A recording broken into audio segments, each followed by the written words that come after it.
I went to Thanksgiving dinner expecting passive aggression and bad jokes, but I left with a hidden recording that would expose a conspiracy to defraud my dying grandmother and shatter my family forever. The smell of roasting turkey and simmering resentment always defined Thanksgiving at my parents' house. For 27 years, it was the same script. My Aunt Karen would hold court at the head of the table, my Uncle Mike would laugh too loudly at his own bad jokes, and my cousin Chad would alternate between scrolling on his phone and making snide remarks about my life choices. My parents, bless their hearts, would just try to keep the peace, fluttering around with gravy boats and platters of mashed potatoes, their smiles stretched thin as overcooked pie crust. This year, however, there was a gaping hole in the familiar drama. An empty chair where my Grandma Eleanor should have been. She passed away 3 months ago. It was peaceful in her sleep, which was a small mercy. The 2 years leading up to it were anything but. I was the one who moved back home from the city to take care of her. I was the one who managed her medications, drove her to doctor's appointments, and sat with her through the long, confusing nights as her mind began to wander. I read her favorite poetry to her until my voice was hoarse and learned to make her god-awful Jell-O salad exactly the way she liked it. My parents helped where they could, but they both still worked full-time. Aunt Karen and her family, who lived only 45 minutes away, visited exactly 3 times.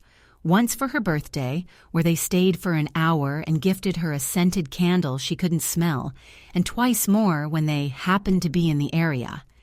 Each visit was a whirlwind of fake pleasantries and thinly veiled questions about the value of her house. Grandma Eleanor wasn't just my grandmother. She was my best friend. She saw me, truly saw me, in a way the rest of my family never seemed to. "You have a good heart, my girl," she'd say, her hand all paper-thin skin and blue veins covering mine. "Don't let them harden it." Before she got sick, we had talked about the future. She told me she was leaving me the house. "It's too much for your parents to manage," she'd said, and Karen would sell it for parts before my head was cold. "You love this place. You'll take care of it." It wasn't about the money. It was about preserving her memory, her garden, the home where I'd spent the happiest summers of my childhood. It was the ultimate validation of the bond we shared. So when the topic of the will came up, I was the one who handled it. I found her lawyer, a kind old man named Mr. Henderson, and helped Grandma get her affairs in order. I sat with her as she dictated her wishes, feeling a strange mix of profound sadness and deep gratitude. She was so clear, so resolute. The house, to me. Her savings were to be split between my parents and Aunt Karen's family to keep the peace, as she put it. A few personal items were designated for others. It was simple, straightforward, and exactly what she wanted. I was the executor, and I was there when she signed the final papers, her signature a little shaky but still defiant. The last step was for Mr. Henderson's office to get it notarized and mail official copies to all parties involved. Now, sitting at the Thanksgiving table, listening to Aunt Karen drone on about the all-inclusive resort they were looking at in Cancun for Christmas, a cold knot formed in my stomach. "With the price of flights these days, you really have to book early," she said, pointedly looking at my mother. "But we think we deserve a little splurge. It's been a stressful year for everyone." The implication hung in the air, thick and greasy as the turkey fat. Stressful for everyone. I thought of the nights I spent sleeping on a cot next to Grandma's bed, of the job offer I turned down, of the friends I hadn't seen in months. I took a deep breath, trying to hold on to Grandma's voice in my head. "Don't let them harden it." I decided to just get it over with. The mail had been slow and I hadn't received my copy yet. I figured it was just a delay. I waited for a lull in the conversation when Uncle Mike was busy stuffing his face with a third helping of sweet potato casserole. "Hey, Mom," I said, trying to sound casual. "Speaking of mail and things, I was wondering, did Mr. Henderson's office ever send over the final notarized copy of Grandma's will?" The silence was instantaneous and absolute. Every fork stopped midway to a mouth. My Uncle Mike froze, a marshmallow clinging to his lip. My dad suddenly became intensely interested in the salt shaker, turning it over and over in his hands. My mom's already tight smile faltered, and she shot a panicked glance at her sister. Aunt Karen was the first to recover. She placed her fork down with a delicate clink against her porcelain plate. She took a slow, deliberate sip of her Chardonnay, her eyes never leaving mine. A small, strange smile played on her lips. It wasn't a happy smile. It was the smile of someone holding all the cards. "Oh, that," she said, her voice dripping with a saccharine sweetness that set my teeth on edge. She dabbed the corners of her mouth with a cloth napkin, drawing out the moment. "Yes, of course. The courier package arrived for us last week." My heart pounded against my ribs. Last week? Why hadn't anyone told me? I was the executor. I should have been the first to know. "Last week?" I repeated, my voice coming out a little shakier than I intended. "I haven't gotten mine yet." I was starting to get worried. "No need to worry," Karen said smoothly. She leaned forward, her elbows on the table, a conspiratorial glint in her eye. She looked from me to my mother, then back again, ensuring she had the full attention of her audience. "We got it last week," she said again, her voice dropping to a near whisper, forcing us all to lean in. "But your name—" She paused, letting the words hang in the air, twisting like a knife. My cousin Chad actually smirked. My mom's face went pale. Aunt Karen looked me right in the eye, her victorious smile finally breaking through. "Well, there's a problem with your name in the will." "A problem with my name?" The words echoed in the sudden cavernous silence of the dining room. It felt like the air had been sucked out of my lungs. I stared at my aunt, whose face was a mask of feigned sympathy. My cousin Chad was failing to hide his smirk behind a glass of water. My mother was pleating her napkin into a tiny, shredded mess in her lap. What kind of problem?" I managed to ask. My voice sounded small and distant, like it was coming from the other end of a long tunnel. Aunt Karen sighed, a theatrical display of reluctance. "Well, honey, it's just that it's not there." "Not there?" I repeated, bewildered. "What do you mean, not there? My name is all over it. I'm the executor." "Oh, you're listed, dear," she said, her tone dripping with condescension. "You're to receive Grandma's collection of porcelain cats. She always did say you liked them." She smiled as if she just handed me a winning lottery ticket. The porcelain cats, the dusty, creepy things with chipped ears that I hated. Grandma knew I hated them. It was a running joke between us. This was a slap in the face. "The house, Karen," I said, my voice gaining strength, fueled by a rising tide of disbelief and fury. "She left me the house. We discussed it. We put it in the will. I was sitting right there when she told Mr. Henderson." "Ah, yes, Mr. Henderson," Karen said, waving a dismissive hand. "That was the old will." Mother had a change of heart, it seems. The new will, the one that was notarized and sent to us, is quite different. It's much more equitable. A new will. The words hit me like a physical blow. "No," I whispered. "That's not possible." I looked at my parents, my eyes begging them to refute this, to tell me my aunt was playing some kind of cruel, twisted joke. My mother wouldn't meet my gaze. My father stared at his plate, his jaw tight. They knew. The realization washed over me cold and sickening. They had known for a week. They had sat on this information. Let me walk in here. Let me sit down for a happy family Thanksgiving, all while knowing my world was about to be obliterated. "It's not only possible, it's done," Karen said, her voice turning sharp and businesslike. "The house is to be sold and the proceeds split 3 ways, between your parents, our family, and you." Uncle Mike finally spoke, wiping his greasy mouth. "See? It's fair. Everyone gets a piece. It's what Eleanor would have wanted." "No!" I shot to my feet, my chair scraping loudly against the hardwood floor. The silverware on the table rattled. What she wanted was for me to have the house. She wanted it to stay in the family, not be sold off to the highest bidder to fund your trip to Cancun. When did she supposedly write this new will? A month before she passed, Karen said calmly, unfazed by my outburst. She had a moment of clarity. She realized burdening you with a whole house wasn't fair. She wanted to provide for everyone. A moment of clarity? A month before she died, Grandma barely recognized me some days. She thought I was her sister, who had been dead for 10 years. She called the cat by my father's name. A moment of clarity was a cruel lie, a disgusting perversion of the truth. She couldn't have signed legal documents. She couldn't have understood the implications. "You're lying," I said, my voice shaking with rage. She wasn't capable of making that kind of decision. Who were the witnesses? Who was the notary? I want to see it. Show me this will right now. "We don't have it here," Karen said smoothly.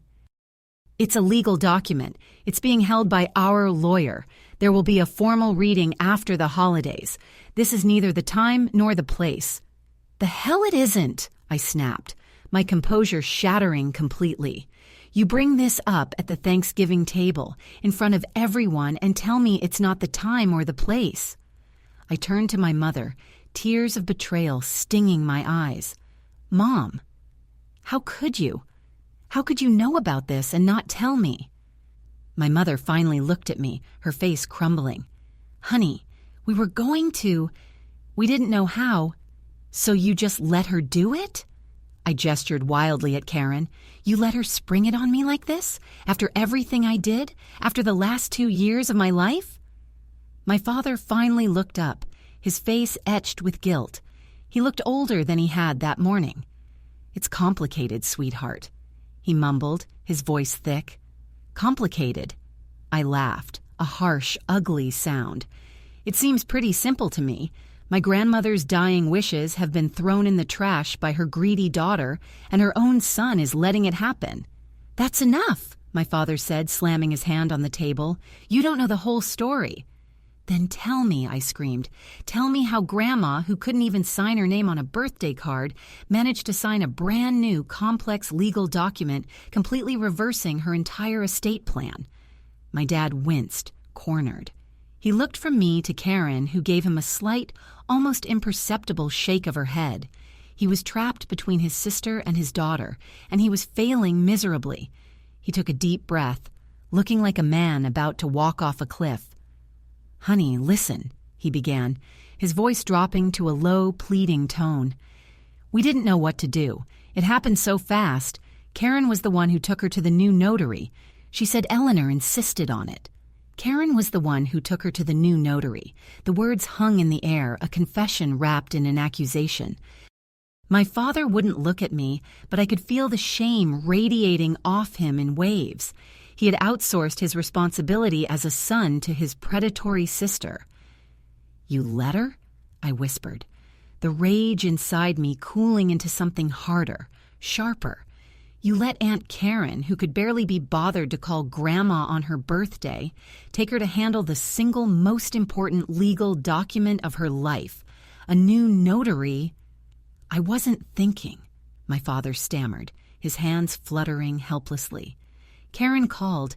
She said Eleanor had been asking for her, that she was having one of her good days. She said she seemed worried about you, about leaving you with the burden of the house taxes and the upkeep. She made it sound like she was helping." "Helping?" I laughed, a bitter, hollow sound that made my mother flinch. "She was helping herself. To Grandma's house, to Grandma's legacy." I turned my full attention to Karen, who was watching this exchange with the detached curiosity of a scientist observing rats in a maze. "So, tell me, Aunt Karen, who is this magical notary who works on call for confused old women? What's his name? Where is his office?" She didn't blink. "His name is Mr. Davies, and he was very professional. He came to the house to make it easier for Mother."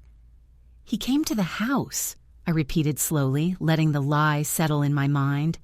"How convenient. And when was this exactly?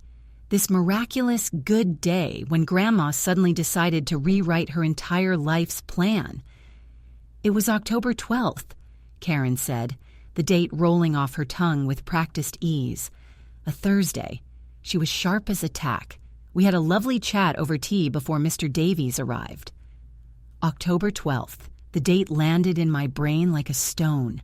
A cold, hard certainty began to form in the pit of my stomach, pushing aside the grief and the shock. It was being replaced by pure, unadulterated fury. My expression must have changed because a flicker of unease finally crossed Karen's face. "That's funny, Karen," I said, my voice dangerously calm, "because I remember October 12th. I remember it very clearly. I was with Grandma all day, from 8 in the morning until Dad came home from work at 6. I remember because I had a job interview on Zoom that I had to cancel because she wasn't feeling well. We spent the afternoon watching old black and white movies, and she fell asleep in her armchair before lunch was even over. She never left that chair, Karen. Not once. So please tell me again about your lovely chat over tea." The table was utterly silent. My cousin Chad's smug expression had vanished, replaced by confusion. My Uncle Mike looked at his wife, a question in his eyes for the first time. My mother gasped, a tiny sound of dawning horror. Karen's perfect composure finally cracked. A splotchy red rash appeared on her neck. "Well, maybe it wasn't the 12th, she stammered, her eyes darting around the room, looking for an escape. "It was that week. You know how the days can blend together." "No," I said, stepping closer to the table, leaning my knuckles on the white linen tablecloth. "I don't. Because for 2 years my days didn't blend together. They were measured in pill schedules and doctor's appointments and whether or not she knew who I was that morning. I know exactly where she was every single day, and she wasn't with you, signing away my future." "This is ridiculous," Uncle Mike boomed, coming to his wife's defense. "You're hysterical. You're upset about the money, and you're making things up." "The money?" I stared at him, aghast. I turned down a job that paid twice what my dad makes to stay here and change my grandmother's bedpans. Do you really think this is about money? I looked around the table at their guilty, averted faces. My own family. "I'm done," I said, my voice breaking with the finality of it. "I'm done with this dinner. I'm done with all of you." I straightened up, grabbing my purse from the back of my chair. "You enjoy your turkey, and you enjoy your blood money, Karen, but I promise you this is not over. You have no idea what you've started." I walked out without a backward glance, the slam of the front door echoing my shattered heart. The cold November air was a shock, but it felt good clearing my head. I got in my car, my hands shaking so badly I could barely put the key in the ignition. Tears I had refused to shed in front of them now streamed down my face. Betrayal was a physical ache, a crushing weight in my chest. My phone buzzed, a text from Mom.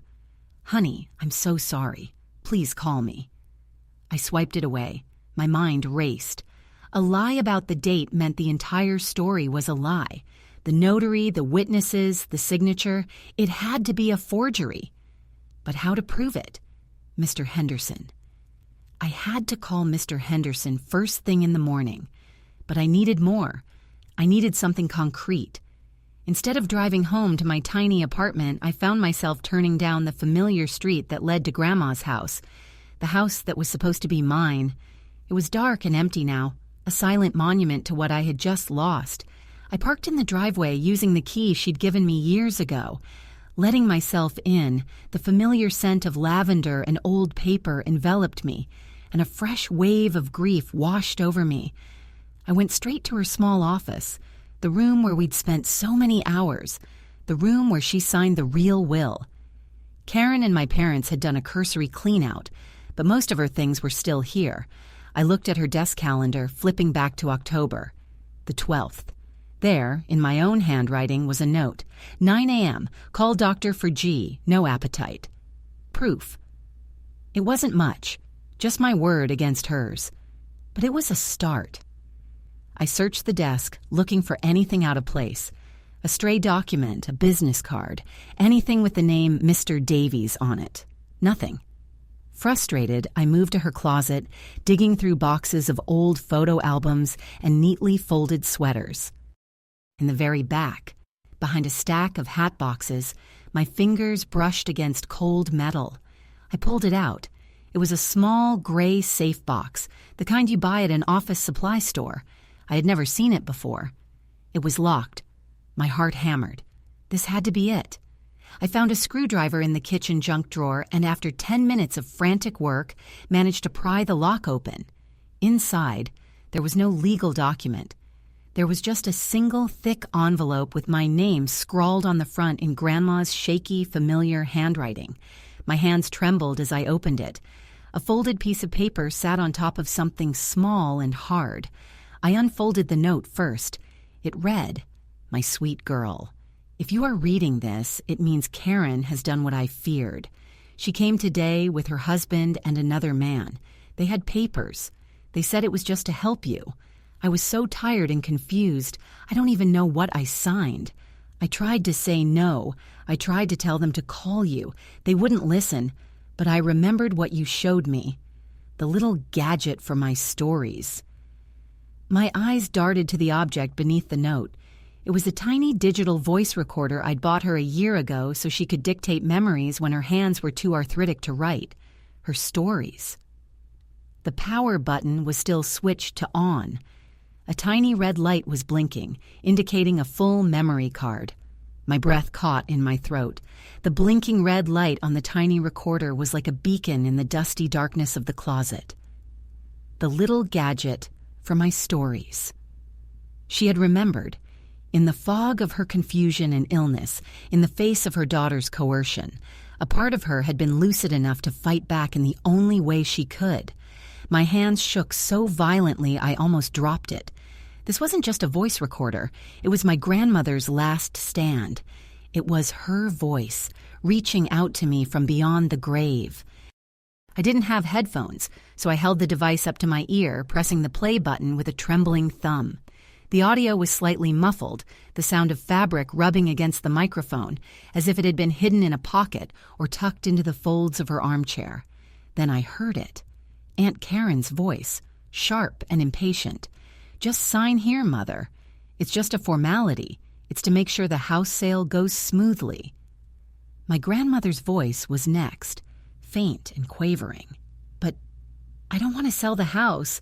I gave the house to—" There was a pause, a heart-wrenching moment of struggle. "I gave it to my girl, to my granddaughter." "We know, Mother." Karen's voice was syrupy, the false sweetness turning my stomach. "This paper just makes it easier for her. She won't have to deal with all the lawyers and the taxes herself. We're helping her. Mike and I are going to handle everything." "Mike?" Uncle Mike's booming voice entered the recording. "It's for the best, Eleanor. This way everyone gets a little something. It's what's fair. You don't want to cause any trouble in the family, do you?" Trouble in the family. Their favorite weapon. My grandmother sighed, a sound of utter exhaustion. I'm so tired, my head hurts." Then a third voice, a man's, smooth and professional. "It's just your signature right here, Mrs. Peterson. Then we can be out of your hair." "I want to call my granddaughter," Grandma said, a spark of her old self flashing through. "She handles these things." "She's busy, Mother," Karen cut in quickly. "She has that big job interview today, remember? You don't want to bother her. We'll tell her all about it later. Just sign. Here's the pen." A job interview. The lie she had concocted. The lie I had just used against her at the dinner table. The sheer, calculated cruelty of it took my breath away. They had twisted my own life, my own canceled plans, into a weapon to isolate and manipulate her. There was a long silence on the recording, filled only with the sound of my grandmother's labored breathing and the rustle of paper. I could picture the scene perfectly. My aunt looming over her, a pen in her hand, my uncle standing guard, the so-called notary ready to pounce. It was an ambush. Finally, I heard the faint scratching of a pen on paper. My heart sank. She had signed it. Defeated, exhausted, and confused, she had signed it. But then, just as Karen said, "There, that wasn't so hard, was it?" My grandmother spoke again. Her voice was barely a whisper, so quiet I almost missed it, directed at the recorder hidden in her chair. "I didn't want to. she whispered. "They made me.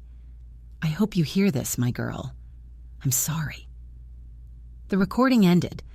I stood there in the silent, dark house, clutching the small metal rectangle as if it were the most precious object in the world. It was. It was everything.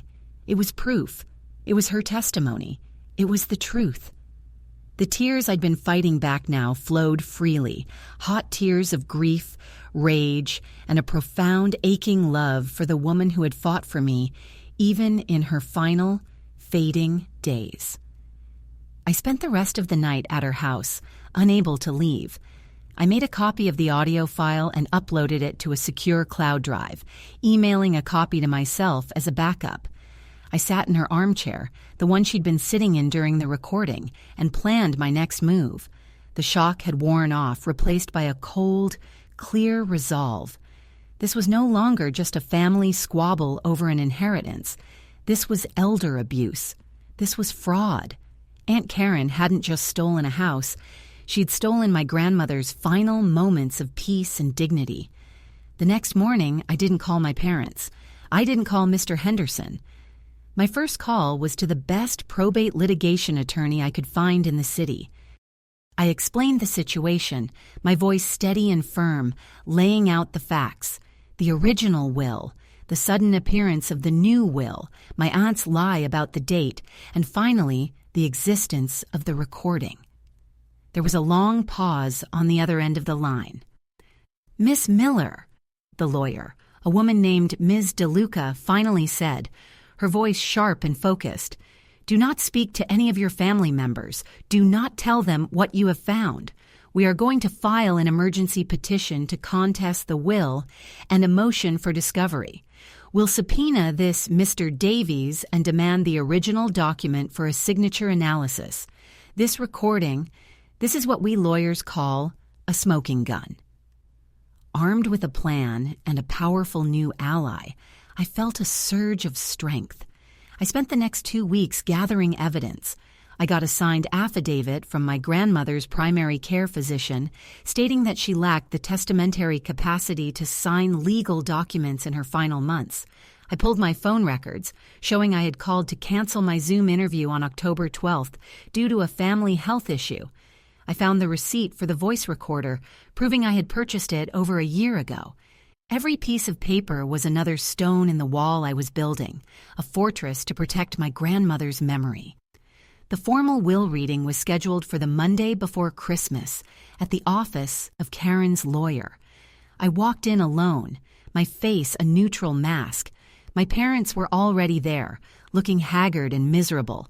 My mother tried to catch my eye, but I looked right through her. Aunt Karen and Uncle Mike were sitting next to their lawyer, looking smug and confident. They thought this was their victory lap. They had no idea they were walking into an execution. Their lawyer, a slick man with too much gel in his hair, began the proceedings. He read through the fraudulent will, his voice droning on. The porcelain cats, the house to be sold, the three-way split. When he finished, he looked up, a self-satisfied smile on his face. "Are there any questions?" "I have one," I said, my voice ringing out in the sterile conference room. I stood up and placed my phone on the polished mahogany table. "Actually, it's not a question. It's a recording. And I believe everyone here will want to hear what my grandmother, Eleanor Peterson, had to say on October 12th, the day she was coerced into signing this fraudulent document." I pressed play. The sound of Aunt Karen's sharp, impatient voice filled the room. "Just sign here, Mother." As the recording played, the color drained from Karen's face. Uncle Mike's jaw went slack. Their lawyer's smug expression dissolved into one of pure, unadulterated panic. My parents stared at the phone as if it were a venomous snake. When my grandmother's final whispered words echoed through the room, "I hope you hear this, my girl. I'm sorry." My mother let out a strangled sob. When it was over, a stunned silence descended. I let it hang there for a long moment before speaking. "My attorney, Ms. DeLuca, has already filed a petition to have this will thrown out on the grounds of undue influence and lack of capacity," I said calmly, my eyes locked on Karen.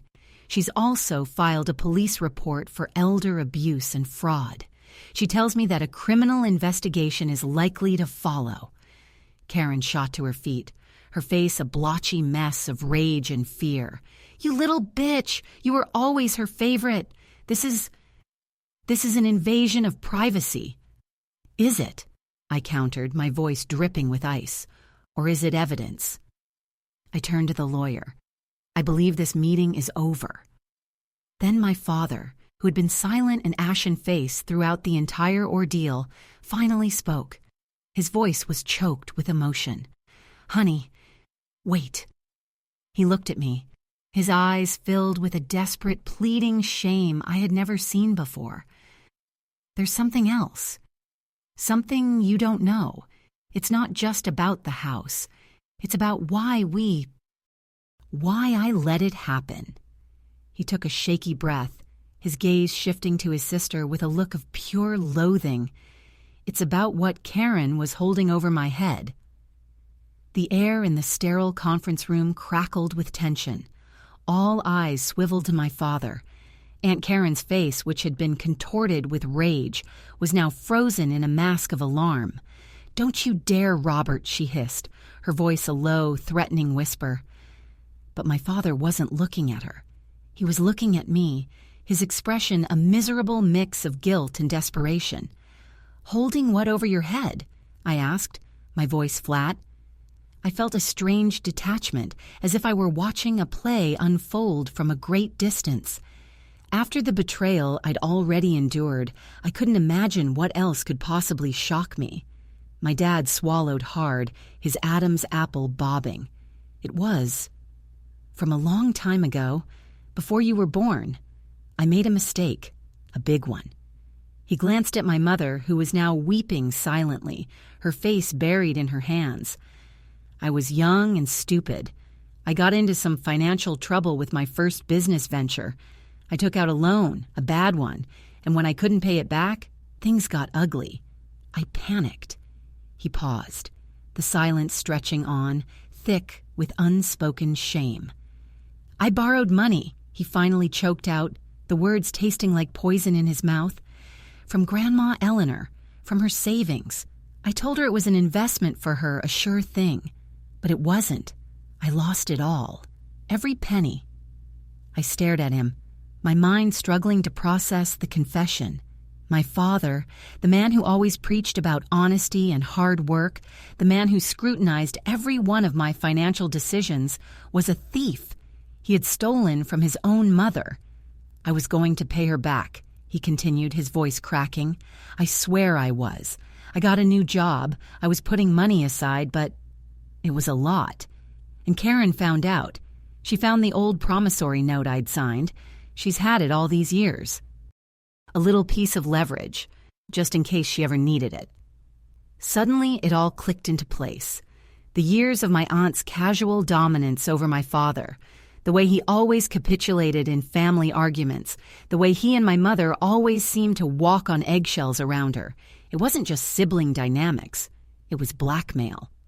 "So when she came to us with this new will," my father said, his voice dropping to a near whisper, "she gave me a choice. Go along with it, or she would tell everyone. Not just the family, but she'd take the note to a lawyer, claim it as a debt against my inheritance. She threatened to ruin me, to tell you, to make you see your father as a failure and a fraud." He finally looked me in the eye, his own swimming with tears. "I know it was cowardly. I know I should have told her to go to hell, but I was scared, honey. I was so scared of you hating me." The revelation was a punch to the gut, but not in the way he expected. I didn't feel hatred. I felt a profound, hollow sadness. All this pain, all this ugliness, all because of a secret he was too ashamed to confess. He hadn't been protecting me. He'd been protecting his own pride. His silence hadn't saved me from anything. It had enabled Karen's cruelty and desecrated my grandmother's memory. "So you let her torture your dying mother," I said, the words cold and sharp. "You let her defraud your own daughter. You stood by and watched her destroy our family, all to protect a secret from 30 years ago?" Before he could answer, Karen's lawyer, finally regaining his composure, cleared his throat loudly. "This is all highly irregular and, frankly, slanderous. These are baseless accusations. My client, Mrs. Bishop, was simply acting in her mother's best interests." Ms. DeLuca, who had been standing silently by the door, stepped forward. "Her best interests?" she said, her voice cutting through the room like a shard of glass. "Mr. Davies, the notary your client hired, has already given us a sworn statement." Karen's head snapped toward her lawyer, her eyes wide with panic. "It seems Mr. Davies keeps very meticulous records," Ms. DeLuca continued, a predatory smile on her face, "including records of payment. Your client, Mrs. Bishop, paid him a $5,000 convenience fee in cash for his services. He also noted that Mrs. Peterson appeared disoriented and that your client had to, and I quote, guide her hand during the signature. He was so uncomfortable with the situation that he made a copy of the check your client wrote him. He was worried it might come back to this." She paused, letting the information sink in. "He faxed us a copy this morning. The memo line reads, 'Estate Services.'" It was the final nail in the coffin. Karen stumbled back into her chair as if she'd been struck. Uncle Mike looked like he was going to be sick. Their lawyer was frantically shuffling through his papers, his professional veneer completely shattered. "Furthermore," Ms. DeLuca added, her voice dropping, "we've spoken with Mr. Henderson, the original attorney. He is prepared to testify that Mrs. Peterson was of sound mind and under no duress when she executed her original will, and that she called him just 2 weeks before this supposed new will was signed, just to chat. He said she reiterated how happy she was that her granddaughter would be getting the house. It was over. The truth, in all its ugly, heartbreaking detail, was finally out. My aunt was not just a greedy monster. She was a criminal. My father was not just a bystander. He was a coward, complicit in his silence. My mother, a victim of her husband's weakness. I felt a strange sense of calm settle over me. The fight was won. Justice for my grandmother would be served. I picked up my phone from the table. "Ms. DeLuca has everything she needs," I said, addressing the room but looking at no one in particular. "I'm sure you'll all be hearing from her, and from the police." I turned and walked out of the conference room, leaving the wreckage of my family behind me. I didn't look back. As I stepped out into the crisp December air, my phone buzzed. It was a text from an unknown number. My heart leaped, thinking it was a message from my parents, or God forbid, my aunt. But the message wasn't from any of them. I opened it, my brow furrowing in confusion. It was short, just a single sentence. "I'm Mr. Davies' assistant. He didn't tell your lawyer everything. There's something else you need to see." Attached to the text was a video file. I hesitated for a moment, my thumb hovering over the play button. What else could there possibly be? With a sense of dread, I tapped the screen. The video was shaky, clearly filmed on a phone hidden at a low angle, showing a pair of loafers and the bottom of a floral armchair. It was the same day. I could hear Karen's voice, the same lines from my grandmother's recorder. But this video had something my grandmother's audio file didn't. It had a fourth voice, a voice I knew almost as well as my own. After my grandmother whispered, "I'm sorry," and after Karen and Mike and the notary had left the room, the camera shifted. It panned up from the floor, across my grandmother asleep in her chair, and focused on the doorway. Standing there, watching the whole thing, was my mother. And as the camera held on her face, a slow, satisfied smile spread across her lips. The world tilted on its axis. The phone felt slick and heavy in my hand, the smiling face of my mother a grotesque parody of the woman I thought I knew. I watched the short clip again, and again. There was no mistaking it. The shaky camera angle, the muffled audio of my aunt's coercion, and then the reveal. My mother, standing in the shadows of the hallway, a silent, willing witness, not a victim trapped by her husband's cowardice, but a co-conspirator. The smile on her face wasn't one of relief that an ordeal was over. It was a smile of triumph, A wave of nausea washed over me, so powerful I had to lean against the cold brick wall of the building. My mind reeled, frantically trying to fit this monstrous new piece into the puzzle. Her tears at Thanksgiving, her frantic pleading texts, her pathetic weeping performance in the lawyer's office, all of it had been a lie. A calculated, masterful performance designed to garner my sympathy and distance herself from the fallout. My father's secret wasn't the leverage Karen had used. It was the cover story. The perfect, plausible explanation for their compliance that would paint them as tragic, flawed figures rather than the villains they truly were. They had worked together.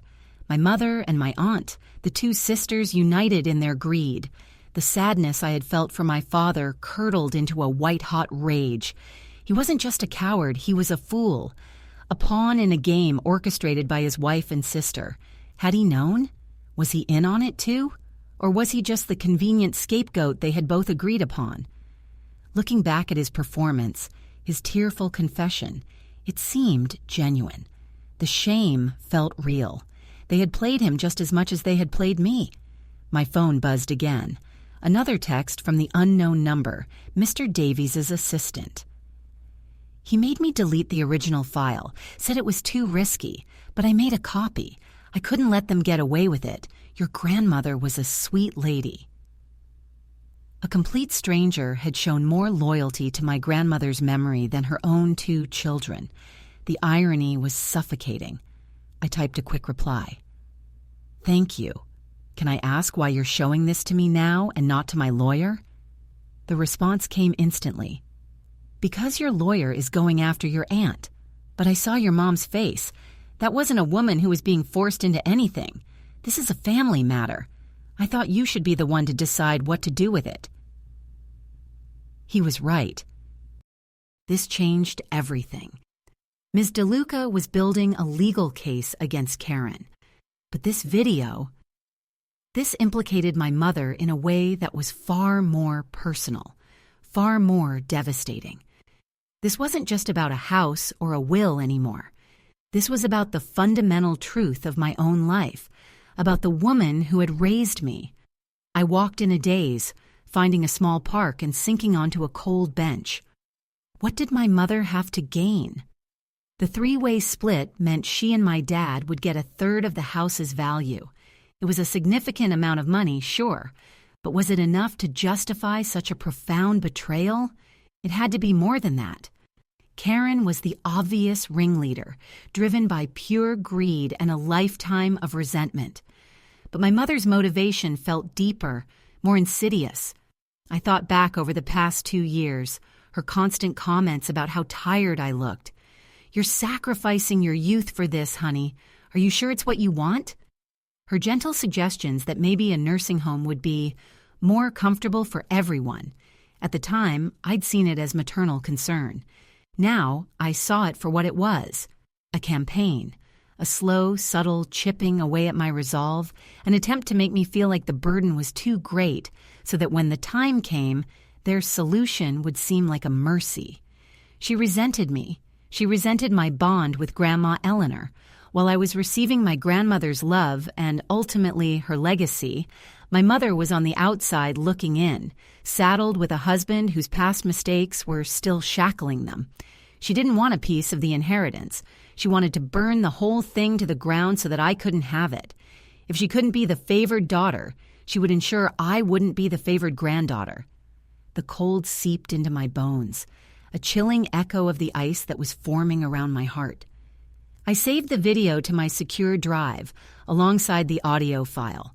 The smoking gun now had a second barrel.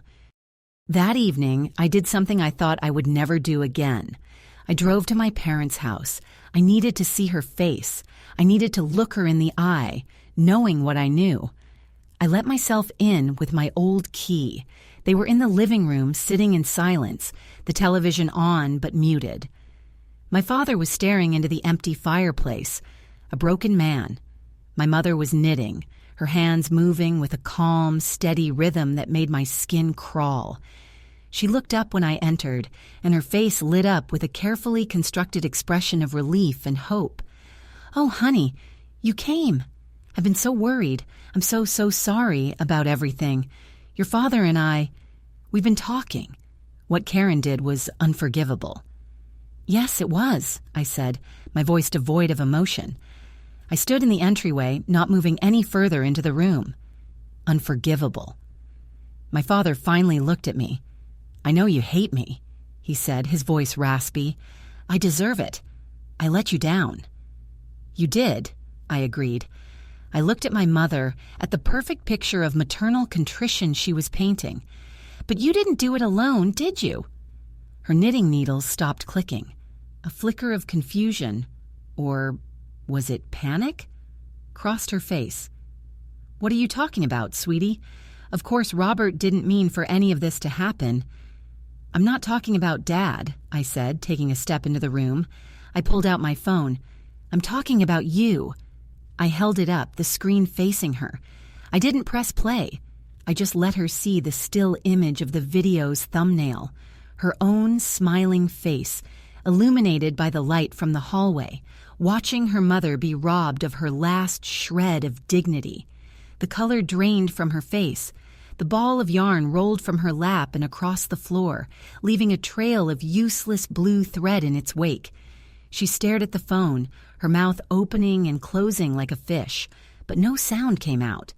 My father, confused, looked from the phone to his wife, a dawning horror on his face. "What is that?" he asked, his voice trembling. "What's on the phone?" My mother shot to her feet, her composure finally shattering into a million pieces. "Where did you get that?" she shrieked, her voice high and shrill. It was the panicked cry of a cornered animal. "Does it matter?" I asked, my voice dangerously quiet. "It seems Aunt Karen wasn't the only one with a flair for the dramatic. Your performance today was very convincing. The tears, the regret. You almost had me fooled." I took another step closer, lowering the phone. "So tell me, Mom, what was your cut? What did Karen promise you for your silence? Or was just seeing me get nothing enough of a reward for you?" My father pushed himself up from his chair, swaying on his feet. He looked at his wife, truly looked at her, and the pieces began to click into place behind his eyes. The whispered phone calls, the secret meetings with her sister. "Helen?" he whispered, his voice full of disbelief. "You knew? You helped her?" My mother ignored him. Her eyes, filled with a venom I had never seen before, were locked on me. "You were always so perfect," she spat, the words dripping with years of repressed jealousy. "Her perfect little girl. She never looked at me the way she looked at you. She never loved me the way she loved you. That house, it was supposed to be mine. It was my birthright." "It was her house to give, and she gave it to me," I shot back, my own voice rising to match hers. "You didn't deserve it," she screamed, her face twisted in an ugly mask of fury. "You swooped in for 2 years and played the saint, but I was her daughter for 55 years. I was the one who was there for everything. And what did I get? Nothing. Just a husband with a secret debt and a daughter who got everything I ever wanted." The raw, unfiltered hatred in her voice was staggering. It was the confirmation of everything I had just pieced together. My father stumbled back, clutching his chest as if he'd been physically struck. "Helen, no." "So you and Karen cooked this up together," I said, laying it all out. "She gets the lion's share of the money, and you get the satisfaction of seeing me knock down a peg. And Dad here? He was just the perfect fall guy. His big, shameful secret was the perfect misdirection to make you both look like victims." My mother didn't deny it. She just stood there, breathing heavily, her chest heaving with rage. The truth was out, ugly and undeniable, hanging in the air between us. The family I thought I had was a complete illusion. My father was weak, my aunt was a predator, and my mother hated me. My father sank back into his chair, a broken sob escaping his lips. My mother, seeing she had lost everything, seemed to deflate, her rage replaced by a sudden chilling emptiness. She looked at me, her eyes cold and hard. "So what now?" she asked, her voice flat. "You're going to send your own mother to jail?" The question hung in the air. That was the decision the notary's assistant had left to me. I could give the video to Ms. DeLuca, and my mother would face the same criminal charges as my aunt. Or I could bury it, letting her get away with the most profound betrayal of all, for the sake of a man who was already destroyed. I looked from my mother's cold, defiant face to my father's crumpled form. Then I thought of my grandmother, of her whispered words on the recorder. "I hope you hear this, my girl." She had trusted me to uncover the truth and to seek justice for her, and the truth was now bigger and uglier than I could have ever imagined. My phone buzzed in my hand. It was an email from Ms. DeLuca. The subject line read, "Urgent, offer from Karen Bishop's attorney." My heart pounded. I opened it. "They are offering a full settlement," the email began. "Karen will drop all claims to the will, sign the house over to you, free and clear, and cover all legal fees. In exchange, you agree not to press criminal charges." I stared at the screen, the words blurring. It was a way out, a clean break. I could have the house just as Grandma wanted. I could put this all behind me. But it meant letting them get away with it, letting Karen walk away with no consequences for her cruelty. And it meant letting my mother... what? Disappear from my life, her treachery a secret between us and my shattered father? Then I read the final sentence of the email, and the blood in my veins turned to ice. "There is one other condition. Your mother and father must sign a statement, notarized, saying the original will was valid and that Karen Bishop was acting on their behalf, at their request, to rectify what they felt was an unfair distribution." The final sentence of the email hung in the air like a death sentence. It wasn't a settlement, it was a trap. A brilliantly vicious last-ditch effort by Karen to poison the well, to drag my parents so deep into the muck with her that they could never climb out.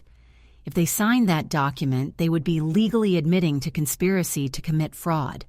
It would absolve Karen in the eyes of any potential civil court by making her an agent of their wishes, while simultaneously making my parents the primary conspirators. She wasn't offering me a victory. She was offering me a choice of who to destroy. My mother, seeing the look on my face, took a tentative step forward. "What is it? What does it say?" I slowly lowered the phone, my eyes locking onto hers. "It's an offer from Karen's lawyer," I said, my voice dangerously soft. "She's willing to give me the house. She'll walk away from everything." A flicker of desperate hope ignited in my mother's eyes. "She will?" "Yes," I continued, watching her reaction with the cold, detached interest of a scientist. "On one condition. You and Dad have to sign a notarized statement, a confession, really, saying that you two were the ones who wanted the will changed, that you hired her to act on your behalf because you felt Grandma's wishes were unfair, that she was just following your instructions." The hope in her eyes died instantly, replaced by sheer, unadulterated terror. She understood the implications immediately. It was a poison pill. Signing it would mean admitting to a crime, giving Karen a legal shield, and putting herself and my father directly in the crosshairs of any criminal investigation. Not signing it would mean rejecting the settlement, drawing out the legal battle, and ensuring the video of her smiling in the hallway would become Exhibit A in a very public, very ugly trial. My father, who had been a crumpled heap in his chair, slowly raised his head. He had heard. Through his own fog of grief and shame, he had understood. "She's trying to bury us," he whispered, his voice hoarse with disbelief. "She'd send her own brother to prison to save herself." "Of course she would," I said, a bitter laugh escaping my lips. "She's your sister, isn't she, Mom? Cut from the same cloth." I looked at my mother, who stood frozen, her mind clearly racing, calculating the odds, searching for an escape route where there was none. "So, what's it going to be? Do you sign the confession and pray that I'm merciful enough not to hand it over to the DA? Or do we all go to court? Play our little videos and recordings for a judge and see who's still standing at the end."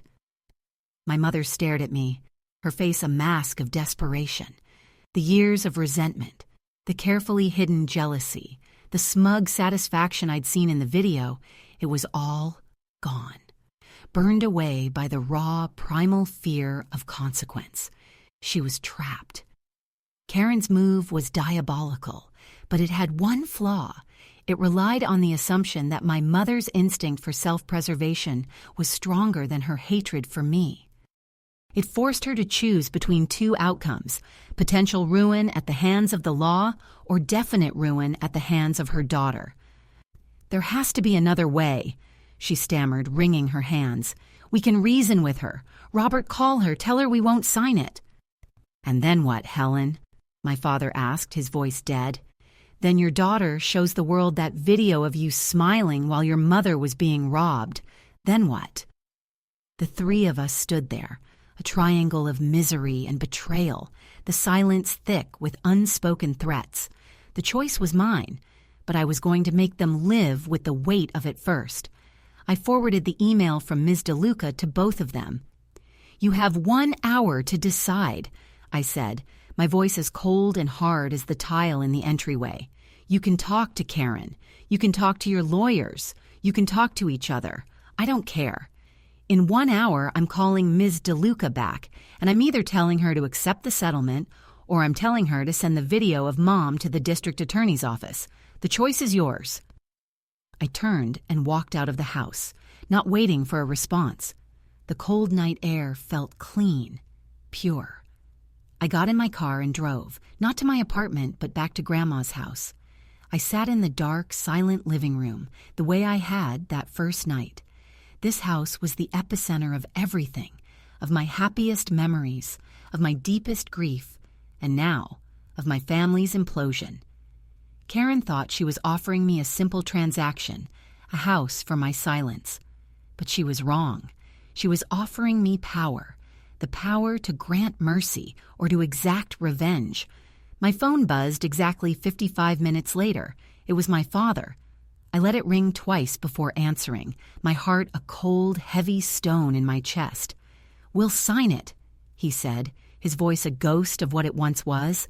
There was no fight left in him, just the hollowed-out sound of complete and utter defeat. "Your mother, she's agreed. We'll sign whatever they put in front of us." "Okay," I said, my voice betraying nothing. "I just have one question," he said, his voice cracking. "After we sign it, what are you going to do?" It was the question that mattered. Would I take the house and let them live in the hell of what they'd done, their crime confessed and notarized, a weapon I could hold over them forever? Or would I burn it all to the ground, taking them down with my aunt, seeking a scorched earth justice for my grandmother? "I'll let you know after it's signed," I said, and hung up the phone. The next day, we all met at Ms. DeLuca's office. It was a mirror image of the meeting at the other lawyer's office, but the power dynamics had shifted entirely. Karen and her husband sat huddled with their lawyer, looking pale and defeated. My parents sat with their own newly hired attorney, a man who looked like he'd rather be anywhere else. I sat with Ms. DeLuca, a silent observer to the proceedings. The document was pushed in front of my parents. I watched my mother's hand shake as she picked up the pen. Her eyes, red-rimmed and swollen, flickered up to meet mine one last time. They were pleading, begging for a mercy she had never once shown me. She signed her name. Then my father, his face gray and stony, signed his. A notary, a neutral party in this family war, stamped the document with a heavy, final thud. It was done. The confession was legal. Karen's lawyer slid a single key across the table. The key to my grandmother's house. My house. Ms. DeLuca slid the notarized confession into a folder. She looked at me, a silent question in her eyes. What now? I took the key. I stood up. Karen, emboldened by the fact that the papers were signed and the deal was seemingly done, found a sliver of her old self.